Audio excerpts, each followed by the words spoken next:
All right, we're back for the race. So I'll let you take it away, Mr. Guy Average. Hi. Yeah. All right. Cool. So here we have Super Metroid Containment Chamber. It's a puzzle hack made by Leoran. Basically, the main focus or goal of this hack really was just to have a puzzle hack where every room showcases a different trick or mechanic or glitch that you can do in Super Metroid. So this speedrun, it's going to be showcasing, a wide variety of tricks and they're very obscure. You might not even see them in most, traditional speedruns of the vanilla game. Other than that, if you've seen any other hacks of Super Metroid, it's not your traditional hack, so there's not like much physics changes. There's not a lot of different kind of things, like if you know about Hyper Metroid or Project Base or Ancient Chozo, there's no changes there. All this hack does really is just very meticulously create each room specifically so that you need to beat it with a specific trick. And yeah, so I guess whenever the runners are ready, we'll go ahead and start. And I'll try my best to explain every trick and how you do it and how they executed it in the run. These guys are going to be going really, really fast, so it's going to be hard to explain all those tricks all at once, but we'll see.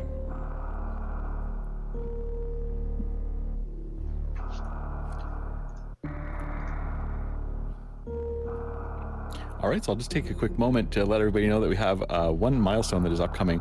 We have Super Castlevania 4 run tomorrow morning for Decathlon 316, who offers to run it whip only if we can hit $1,250 by the end of the evening. So feel free to contribute to that, and let's make his life harder.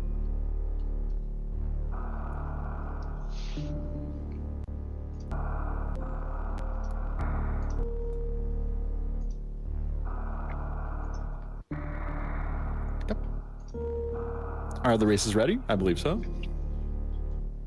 All right. So do I count down then? If you want. Yeah, go for it.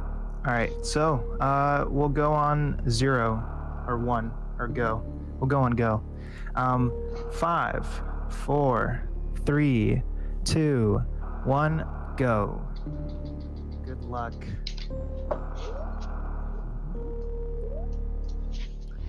All right.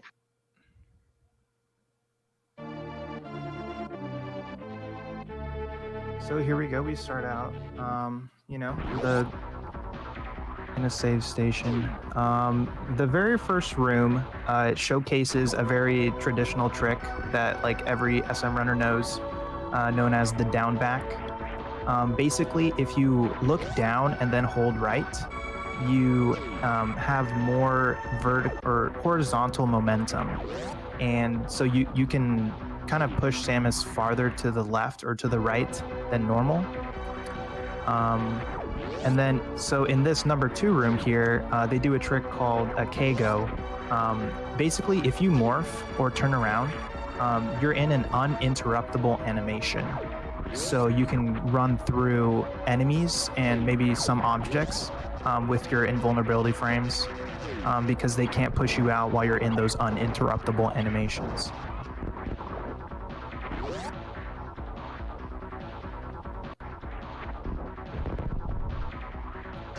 Oh, that was quick. Oh, nice. Okay.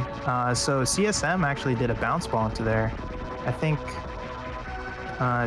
Does everyone do a bounce ball? That's that. There you go. Nice. So yeah, you can't do a mock ball there because the ground there, as you see, is it's a what's the word called? Oh, I forget.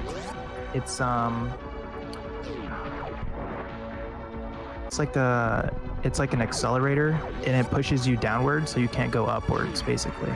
So you need to bounce there and avoid those tiles there. And then, in order to kill Bomb Chorizo, they do a bomb spread, and you have to charge it for a certain amount of time. The longer you charge it, the more velocity your bombs have when you release them. And then here they do a trick in the number 4 room that's called the green gate glitch. You see Sloaters doing it now. Or no, it's not the green gate glitch. Basically, your shots have a certain velocity, initial velocity, that is dependent on Samus's velocity. So basically what you're trying to do is get just that tiny bit of extra velocity by jumping, and you can push the beam through objects because they start at a farther position, basically. They spawn farther away. And then nice bomb jumps from everyone. Here's the green gate glitch, yeah. Or just a gate glitch in general. It's the same idea, the same principle, where if you put some speed, the missile will spawn farther away from Samus and go through the gate.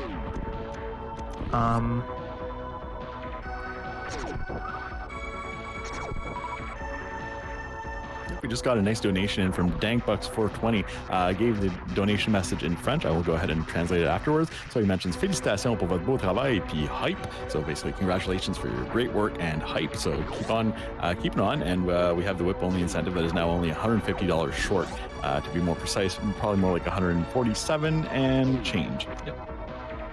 Awesome.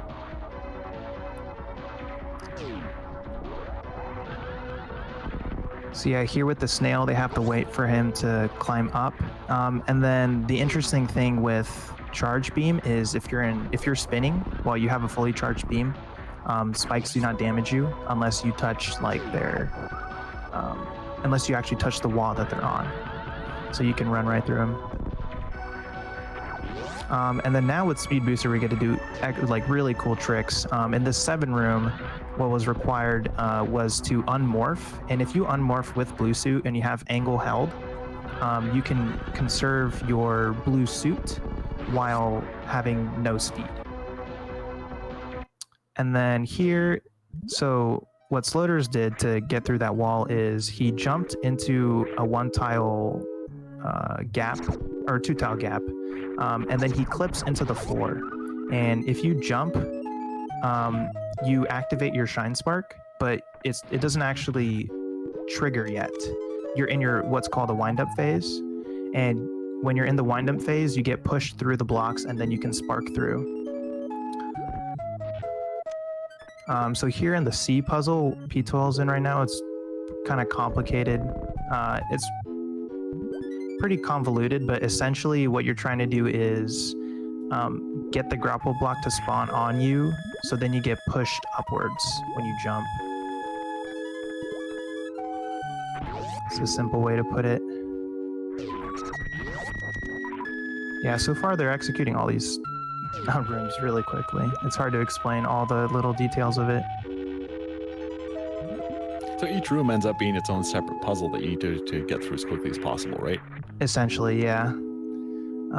Each room has its own unique trick about it. So there, a unique feature of the grapple beam is when you unmorph when you morph and then unmorph, the game thinks that you're standing on a ground for a certain amount of time. So you can get jumps in out of a grapple jump in that short window.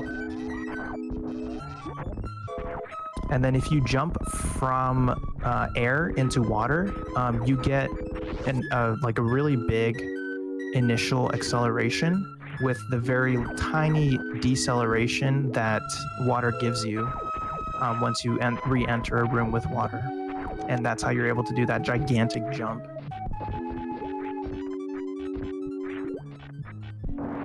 The physics of air, water, and lava are all different in Super Metroid, so they all have different effects on Samus. And I'm assuming that we're using the stock physics here in this ROM hack, right? Yeah, these are all stock physics, which is the cool part, because you can do any of these tricks in the original game if you prefer. All right, yeah, so what ptoil here is trying to do, basically when you freeze the Metroids in this very specific position, when you jump, the Metroids will push you up through the blocks. And then from there, you can basically just spam jump and hold down, and you'll repeatedly get pushed through each subsequent block, because they're put in such a specific position to allow for that. Yeah, now we're in Norfair. This is where it gets spicy.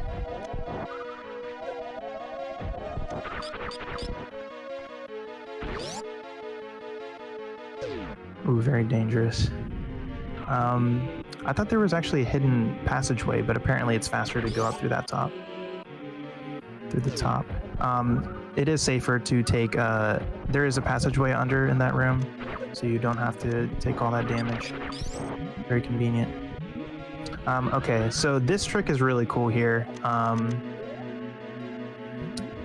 Basically, they're gonna get a shine spark and then pause and turn off speed booster. And when you turn off speed booster and you're in lava, the physics will basically, when you don't have lava and you have gravity suit, or did I say lava? When you don't have speed booster and you have gravity suit, you slowly speed up like when you're in normal air. But if you're in lava and you do have speed, it caps your speed at 0. So you spark and then you turn off speed. So the game's like, oh, you don't have speed booster, so you're allowed to move faster. And that's how that trick works. But you also need a very specific health there. So they try to conserve their health as much as possible in that room. Ooh, let's see. Does ptoil get it? Nice. Very cool spring ball trick there. Pretty simple. It's just if you enter the room with a very specific velocity, you can just hold jump and spring ball will buffer. So the spring ball will automatically jump when you land on ground. Ooh, and then also very nice room there too. This room is also just another display of the temporary blue suit that I explained earlier. When you unmorph, you still maintain the blue as long as you're holding L. And then what they do is they jump while holding L and then remorph. And when you remorph, as long as you're moving horizontally, you can maintain your blue suit. Nice setup there. I actually haven't seen that setup before by ptoil. Cool feature about super missiles. There are actually 2 super missile projectiles that are launched when you shoot them. And if you just set it up just right, you can get one super missile projectile to break one of those blocks, and then the other projectile will break the other block. It involves a little bit of manipulation of the camera in order to be able to do that.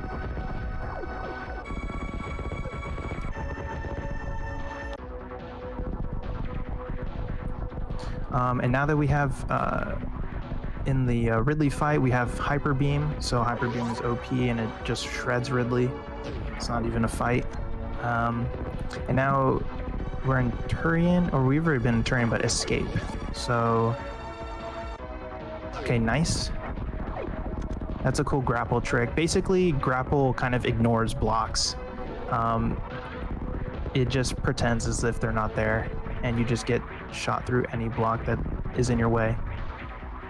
Ooh, wait, did he get it? Nice. So yeah, ptoil got that spring ball trick. Another display of the temporary blue suit. If you do a spring ball jump and then you unmorph, you still maintain your blue suit, but you don't have the same vertical or horizontal velocity, so you're able to control your blue suit better by unmorphing. And ptoil's done in first. Very nice with a 1107. Nice. And sloaters will be done very quickly in now with 1122. And then let's see how CSM does this first try. Very close. He needs a very certain speed in order to have the correct vertical velocity to break all those blocks. There we go. Each horizontal speed actually corresponds to a different vertical speed as well. They're very like interconnected in this game. They both have like an effect on each other. And there you go. CSM is almost done. And GG to all of our runners. Awesome job, folks. That was great.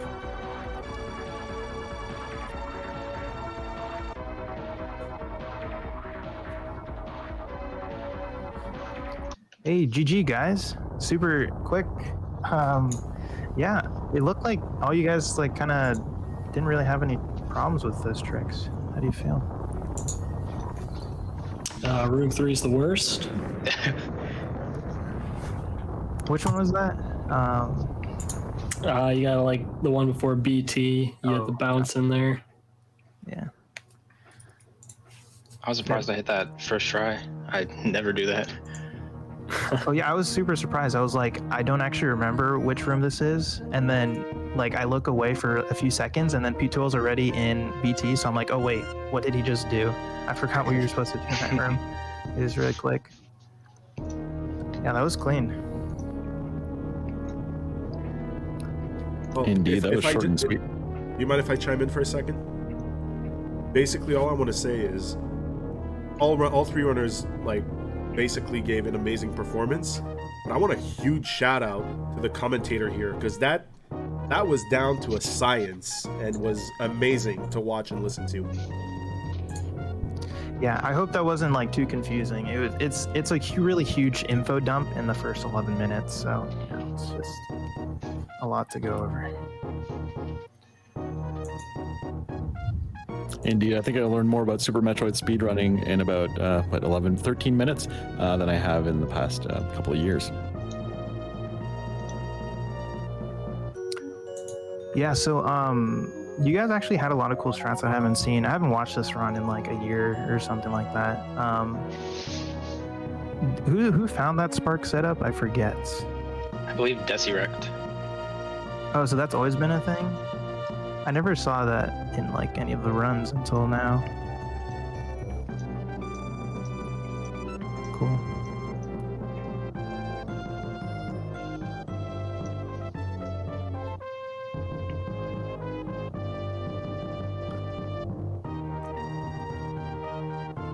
As you may have guessed, we're just waiting for a specific line in the credits before we move this along, because you know, not a Super Metroid run if you know we don't do the thing, right? Yeah, the thing.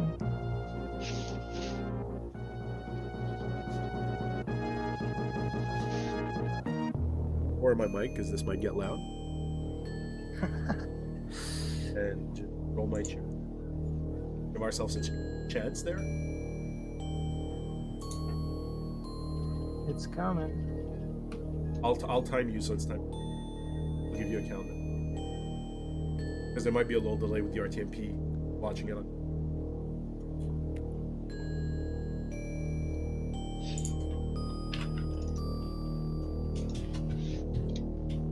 You ready? 3, 2, 1. Dear Force! We did the thing. GG's. All right, nice race, guys. Thanks a lot for that.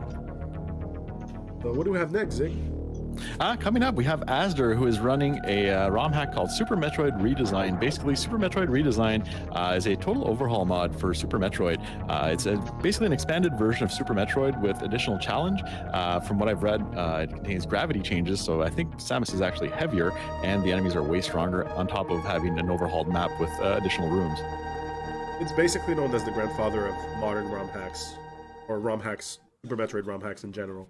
It's one of the first high-profile ROM hacks, if I'm not mistaken, but Ashner will set the record straight on this one. So, yeah, ready to go on your mark, man.